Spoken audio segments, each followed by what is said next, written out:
Ey büyük Tebriz'in küçük valisi. Aldığımız havadisler bizi haddinden fazla üzmüştür. Türk kardeşlerimizin sahipsiz olmak istiyorsanız yanılıyorsunuz. Bozkırlardan gelen bir rüzgar gibi, Altaylarda fırtınadır Bozkurt ordusu. Bozkırlardan gelen bir rüzgar gibi, Altaylarda fırtınadır Bozkurt ordusu.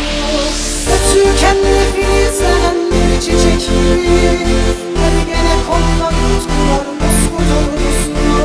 Ötüken filizlenen bir çiçek gibi, ergene konuda tutkular Bozkurt ordusu. Gök Tanrı'nın ordusudur, karadır gözü, Kürşat Alparslan Metehan atandır özü.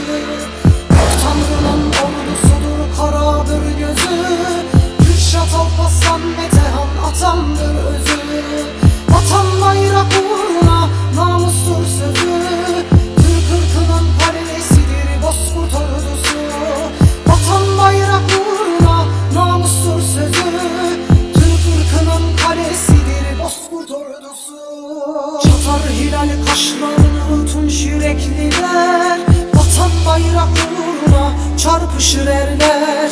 Çatar hilal kaşlarını tunç yürekliler, Vatan bayrak uğruna çarpışır erler.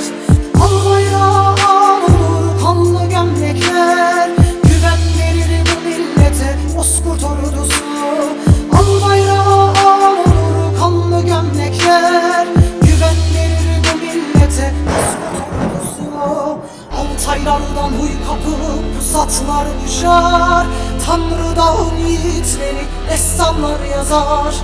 Altaylardan huy kapıp pusatlar kuşar, Tanrı dağın yiğitleri destanlar yazar.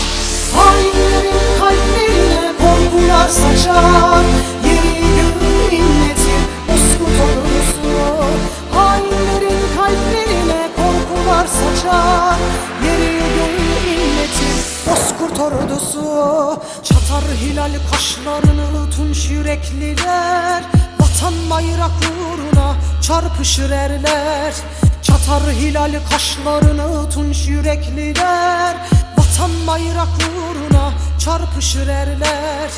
Al bayrağı al olur kanlı gömlekler, güven verir bu millete Bozkurt ordusu.